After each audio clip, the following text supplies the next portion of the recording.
Wewe unataka kuniambia ya kwamba mimi Sifuna naweza kutarajia kwamba nitatoa fedha zangu mimi mwenyewe, niandae mikutano, kisha nipige tear gas mkutano wangu mimi mwenyewe, kisha tumshike yule ambaye amepiga tear gas tumpige tena sisi wenyewe? Itawezekanaje bwana?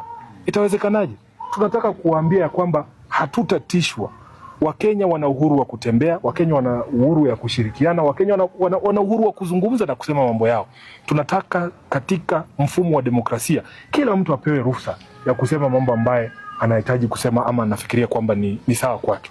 So sisi tunataka tusimame na familia hii ndogo na nataka tuhakikishie kwamba tutasimama na nyinyi, tuhakikishe kwamba Vincent amepumzishwa, kwamba haki itapatikana, iwe ni leo ama baada ya uchaguzi wa mwaka 2027 wakati ambapo tumefurusha serikali hii dhalimu, lakini ukweli wa mambo ni kwamba lazima haki itapatikana.